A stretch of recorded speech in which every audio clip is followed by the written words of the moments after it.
Excuse me? Sit at my desk, we heard a loud boom, and we said, what was that? And I ran out to the window, and I look out and I see smoke. The next thing I saw, I mean, you gotta look at it, the bottom elevator, the glass, just flames exploded out the front of the World Trade Center. Glass flew everywhere.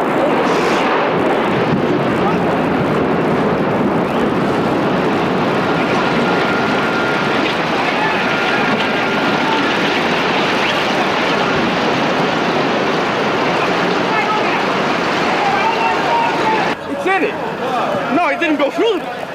What is your 20? Where the hell can I meet you? I'm across the street from the Marriott, man. A second airplane, a 727 just ran into the building. Where do I go? Do I go home? The U.S. Airway jet slammed into it. I saw the thing hit. Hello, Joe. Yo, I'm gonna get out of the city, yo. I ain't staying here. Look at the second building.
Here's what I want to do, okay? I want to have them to my right, and then as soon as we start the interview, pan up and just keep a shot on the building. I want to get my jacket.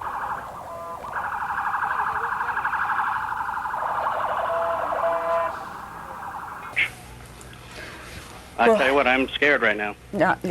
Thank you. We appreciate your comments, and we thank you very much for giving us this information, because of course we are trying to find out exactly what happened on this Tuesday morning. Shane, we're learning. Here we are about 2 blocks away from...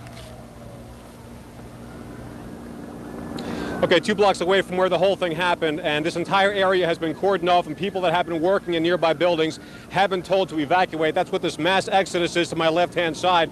To my right, we have 2 witnesses, and as we speak with you two, we're going to pan up and show a shot of what we see from this vantage point. First, Marna Ringel, and Marna, you work across the street. Tell me exactly what you saw on the street, and as you looked up, what you saw, because you said you saw the second one. Am I correct? No, I didn't see the second one. I actually was coming out of the building, and there was maybe about 30 or 40 people at the bottom of One World Financial covered in blood. I did not expect that at all, and I work for Lehman in One right here, and a gentleman that I work with was on the telephone. He said, "What was that?" I said, he thought it was thunder. I looked over, screamed, it's a bomb, because I saw a piece of the building flow down, and I think I scared my entire floor because I can scream pretty loud, and it was pretty bad. Now, you mentioned that you saw people on the road outside of the building. Explain that scene. I saw there's maybe about 30 or 40 people covered with bandages and blood. It looks like a lot of them were either on the floor of one of the exchanges. There's actually, oh my God! Oh my God! Oh my God!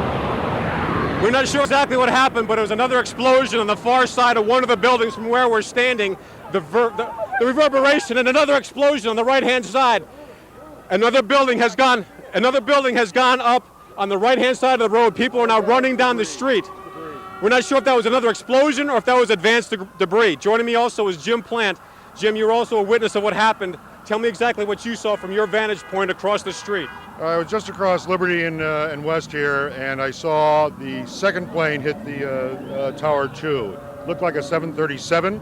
It hit a glancing blow, it didn't hit it direct.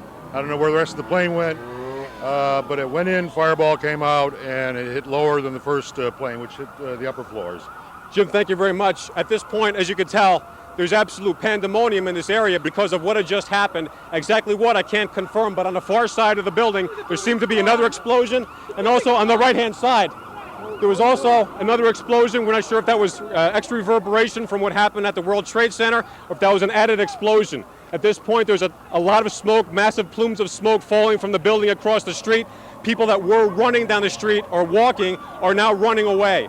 We don't have any information as far as what the most recent reverberations were, but from 2 blocks away, you could feel what happened. We'll get more information and pass it along to you. Judging by the way it looks, that's debris, it's not smoke. You know the difference between white smoke and black smoke? White smoke is when they got the fire dampened down, so I'd say that's the commercial airliner, maybe a small commercial airliner, was apparently hijacked, leaving the airport in Boston, Logan Airport in Boston, and slammed into one of the towers. About 18 minutes later, a second... There's a massive plume of smoke walking in our direction or flowing in our direction. The police are telling us to move immediately.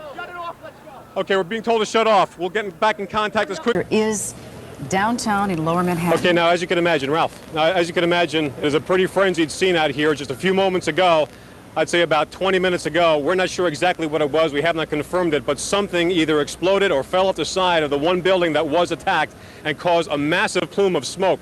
As we turn left, you can see there's a trucks go by that they are spitting off smoke. These were the emergency trucks and ambulances that were near the building at the time that had happened. At that point, it wasn't so much